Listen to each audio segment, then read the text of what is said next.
Hello, and welcome to episode 44 of My Dog Will Eat My Face. Today, I want to share some recent events that happened with me with respect to actually a therapy session of all things that I sat through complimentary of my home hospice care. You see, when you're in hospice, one of the side perks you get actually is some sort of psychological or emotional support. Generally, they provide it through one of a number of ways. For most people, they provide chaplains. And I've actually sat down with the chaplains and tried them out. And I've done so multiple times with multiple chaplains. And frankly, I didn't like any of them one bit. Essentially, it was just me talking and the chaplain sitting there and looking at me with nothing to say or nothing to add. So,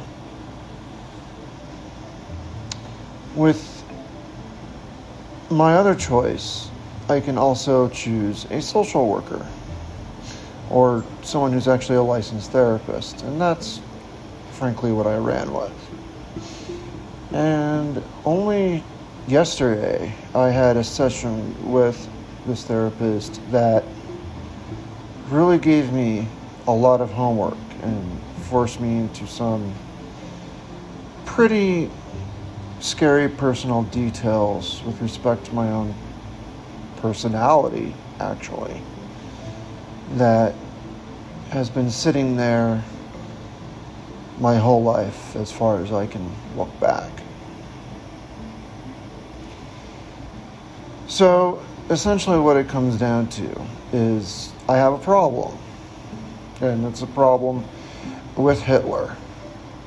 And no, not that Hitler from history, of course. Well, wait. Yes, I do have a problem with him, obviously.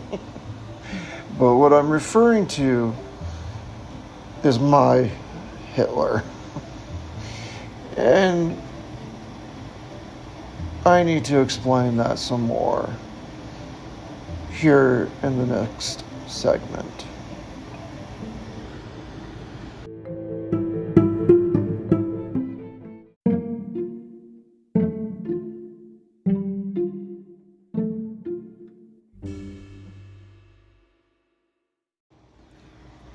This is actually a story that goes back for probably 20 years, at least, in my life. And it comes out of a venting session or crying and I don't know what you want to call it.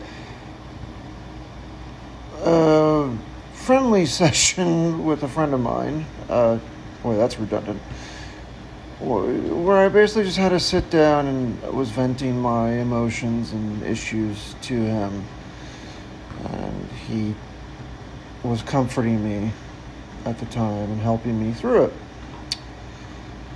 And essentially, what was going on was I was quite upset and depressed. And it's a similar depression to what I'm experiencing nowadays. And it's because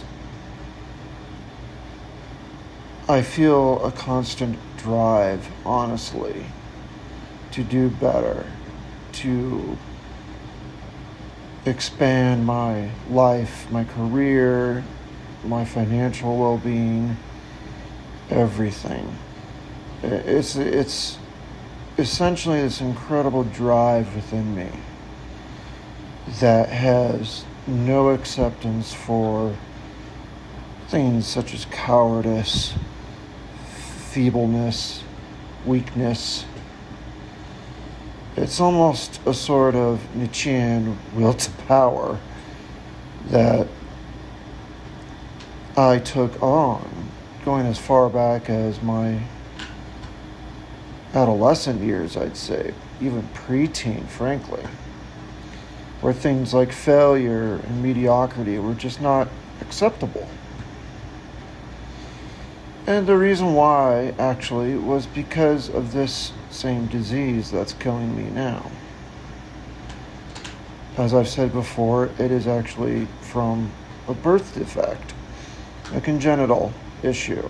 So it's something that I was born with, and I've had since day one. It's been a brewing, ticking time bomb my whole life that I knew about. I was acutely aware my whole life of my own mortality. And I knew I'd probably never make it to a retirement age. And I knew, essentially, that I had to sort of play a short game with my life, because I knew that eventually I would go into a terrible heart failure and decline and be unable to do anything, and that eventually expire. And frankly, it's more of the former that scared me. That is, not being able to do anything. That scares me more than death itself. And frankly, it's become my reality. Being as I am stuck at home, hooked up to oxygen all the time, 24/7. Can only go outside for a couple minutes with an emergency tank that runs out in about 20 minutes. Because I'm on so many liters, it just, there's no tank big enough to haul with. Well, I'm sure there is, but maybe the Navy has one. I can't get my hands on it. NASA certainly has the ability to supplement oxygen for longer periods, but I'm not an astronaut, so I'm kind of screwed. And it's very depressing for me because I hate the ability to not do anything. Because this thing in me that I adoringly called my little Hitler some 20 odd years ago to my friend is like a spitting, foaming at the mouth, ludicrous dictator, screaming at me, saying, go, go, go. Weakness is not an option. Failure is not an option. Go, go, go. And he's screaming and yelling at me all the time to go. Ergo, I call it my little Hitler.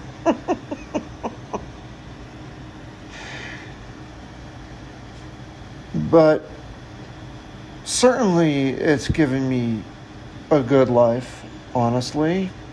To be blunt, people might say, what's wrong with driving forward and wanting to improve your life and wanting to work hard, and wanting to succeed? Certainly there's nothing wrong with that. And I definitely pushed myself to the limits my whole life and strove my damnedest to succeed and to make my life something that I could be very proud of. And for the most part, I did it very well. I accomplished what I set forth to do for the most part. I would say so, at least. But the problem is, we're talking about little Hitler here. He was never satisfied, you see. He's still at the podium, screaming and foaming at the mouth like a ludicrous psychopath, telling me still to go, go, go. No matter how much I drove forward, or how much I achieved, no matter how hard I worked, there was still more to do. And now you see how this can be a serious problem. It's I guess, in the best light, a two-sided sword, right? Wherein, on one side, yes, I did work hard, I did achieve, I did succeed, I did drive myself in a relentless way throughout my life to accomplish and to do the extra. And that's fine. However, now that I've come to this moment in my life where my disease has borne its fruit and I'm so much weaker and suffering and unable to go, unable to drive forward, unable to fight, unable to achieve, and even worse, to lose my own individuality, my own self-support, to become reliant on others for help.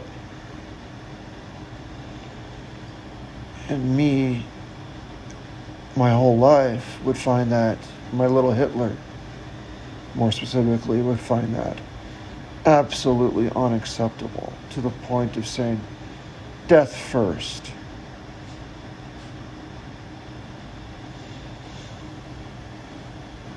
So, this little drive in me, this little Hitler,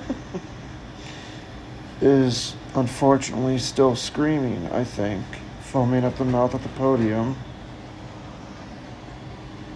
and telling me to drive forward as if I was unhurt and I was still strong.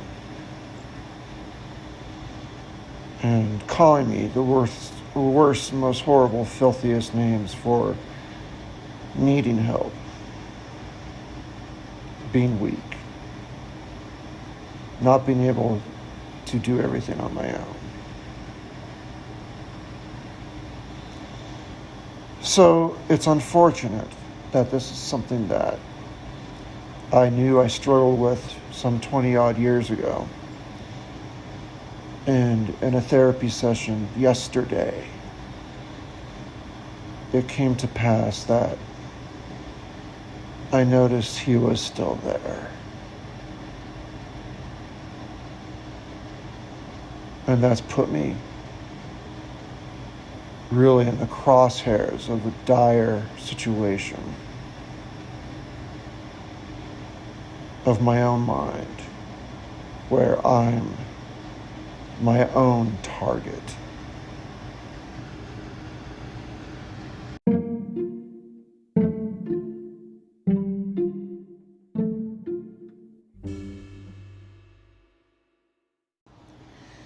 Being in the crosshairs of my own mind now, to be my own target, to basically bully myself, telling me that now I'm a failure, now I'm weak, now I'm helpless, and I should be ashamed, is obviously not a good recipe for mental health. That's, I think, needless to say. I don't think anyone would want to have a little Hitler of any sort. Be it a man, or be it an emotion, or be it a driver, maybe, in their life. And I let this foaming, insane madman burrow into my mind to live. And I've not been able to kill him. And I know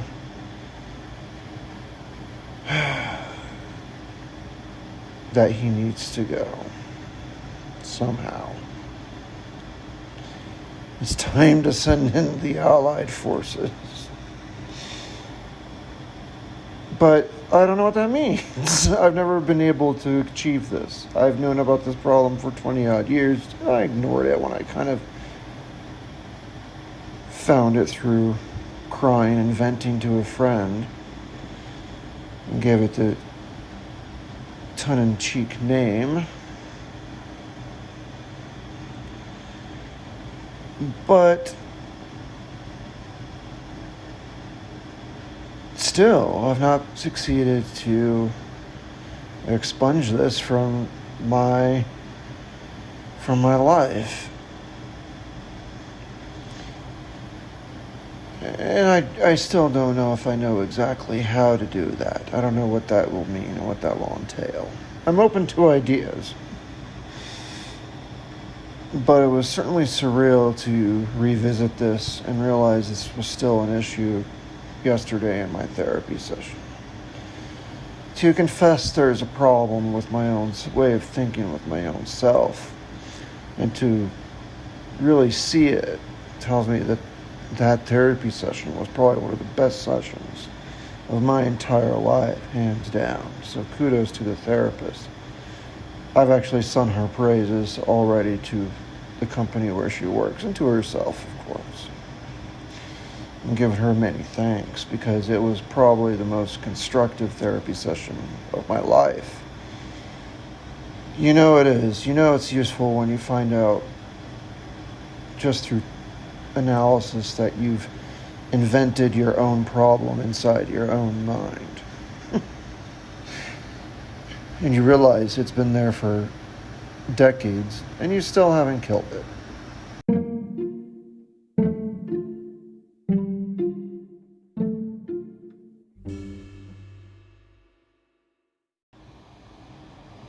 So what do? I think it's unlikely for me to find a way to carve out this one component of my thinking and rewire it to something more positive in the last months of my life to pursue some sort of happiness at the end of the tunnel, when this is something I've not been able to change necessarily in the last 20 odd years. But maybe there's another option to where I can find a way to adapt, to make this terrible life or terrible setting in life tenable.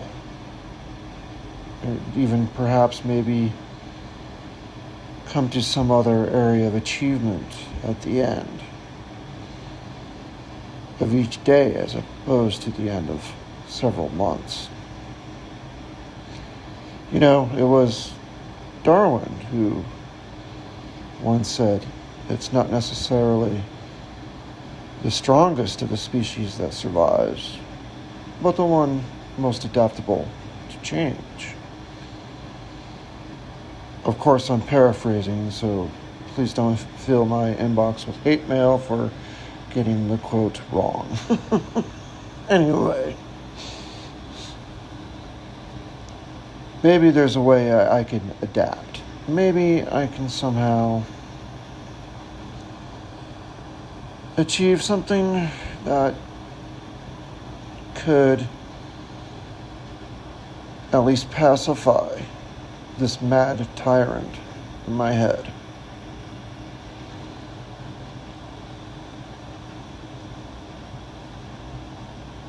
Perhaps I can pursue small achievements, like even this single podcast, as just a little thing that I can do in my day that shows at least I'm still here and making my mark and still alive and still pursuing some sort of achievement.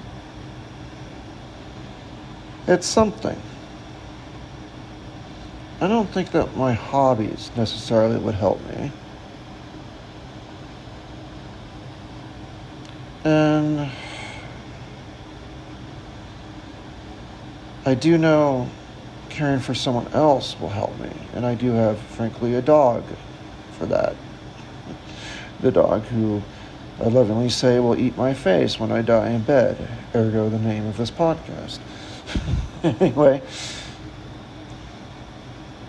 I often tell myself I can't die now because I have to care for my dog. That's a good drive. That's a good thing to achieve each day, to make my dog happy and to care for him and to love him. It's small, but it's doable. I can do that, and it's making a difference in another animal's life. It's bringing something good to another soul on this earth. And perhaps even these little podcasts that I make can bring some good to some people on this earth still, even though I'm fading away, even though I might not be able to leave this apartment, even though I can't travel the world anymore, maybe that I can't even work anymore, maybe I can't claim my own home anymore, but I could do this. I can make a podcast. I could take care and love my dog. I could do those two things, and I can do them daily, and I can have some successes and some failures, but it's something that I can drive for. I think that's something that will make the little Hitler shut the F up, and I can have some peace and some happiness in my final days.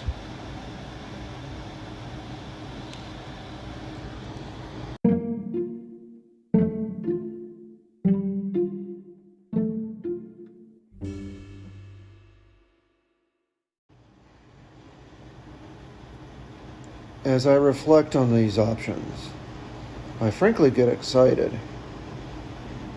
I could probably find other things as well that I can achieve each day.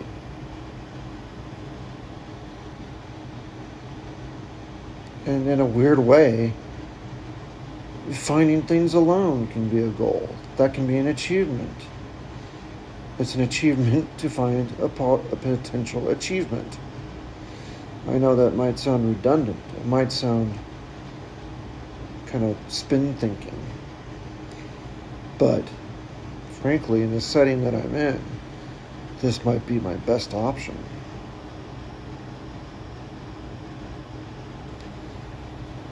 I am actually hopeful now, I think,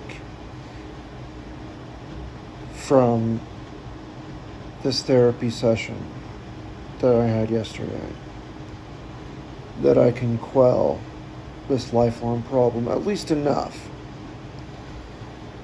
to live my life moving forward, even though I'm in a setting that I traditionally find totally unacceptable.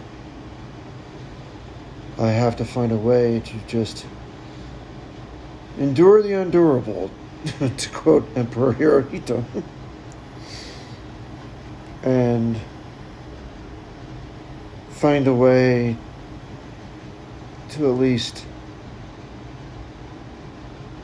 pacify that part of my mind. Sort of, I feel like it's feeding a hungry tiger bit by bit. It might not be much, it won't be enough for the tiger to maybe survive a long life, but it can get by just day by day. I don't know. Yeah, I think just even having the achievement to find achievements is a good achievement. And I'm going to have to think about other things that I can choose to achieve that are doable for myself. And they have to be real. They have to be constructive. They have to be things that you could possibly fail at. That's important. Failure is absolutely important component of this. At least the possibility of it. I can absolutely fail at raising my dog. I can absolutely fail, certainly, at making a podcast. Lord knows I have. Many times. But I hope to you, at least, dear listener, you don't feel this podcast is one of those times where I've made such a disagreeable noise.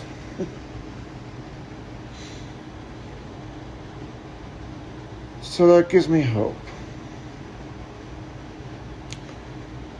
A way forward. Something to think about. Something to drive for. Something to achieve. Something to accomplish. And it's not a small thing. This is all actually a really very big deal. And certainly caring for another soul like my dog, that is a huge deal to me. And that's enough. That is so important. That's enough to make me drive forward and to make me feel like I'm still fighting and make the world know that I am still here. I'm still alive. I am not dead yet. And I can still achieve things. And I can still do a little bit to make the world in which I live a somewhat better place for at least someone else. And that is huge.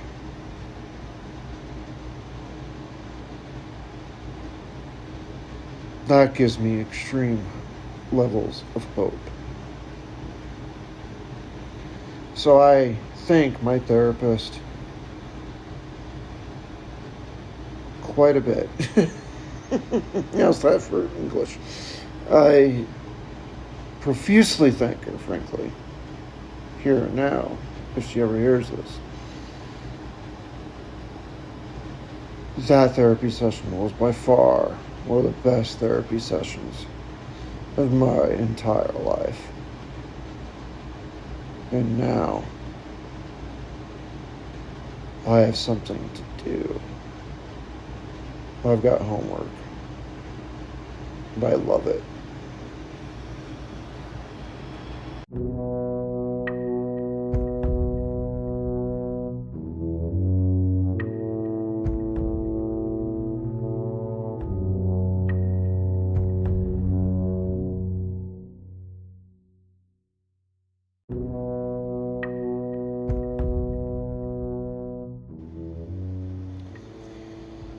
So, as I wrap this podcast up,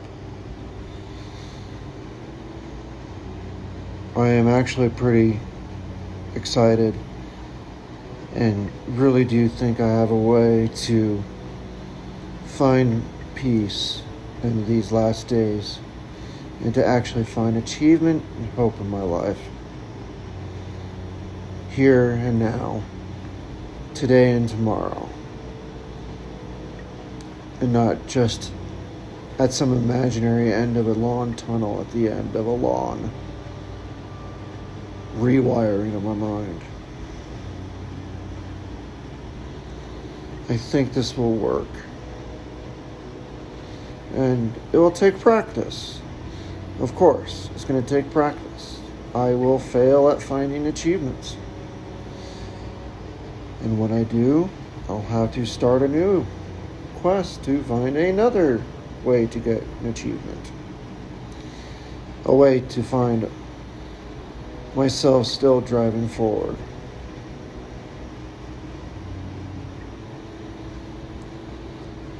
And just doing that, making that a goal, is a huge effort and a huge achievement in and of itself. So,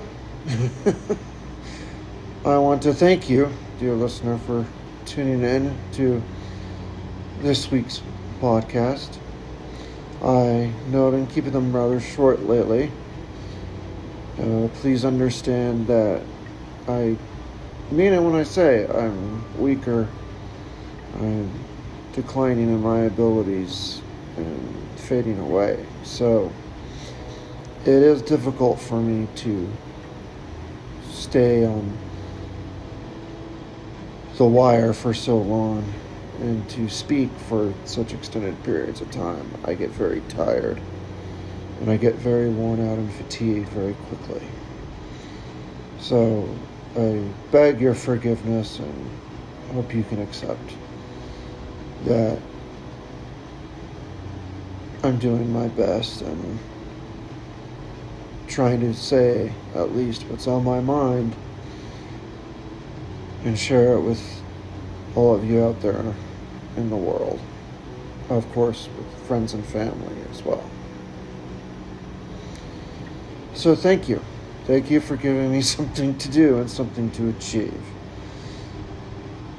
I really appreciate your listenership very much. So, in whatever application you're using to listen to this podcast, please don't forget to click on follow and turn on notifications for future podcasts. If you really want to help the podcast out, you can of course go to patreon.com/mydogwilleeatmyface, and you can make a contribution to this little channel so I can still have a little technology to be able to push this out on a weekly basis. But of course, I really mean it when I say it. Thank you so much for listening in and tuning in. Please at least share it with others, and that is by far the most I can ask of you, and I value each and every one of you very much. But with all that said, I need to go rest. But at least I can start again tomorrow and look to achieve living another day, caring for my dog, and seeking other achievements in the future. For now, auf Wiedersehen, and I hope to speak to you next week.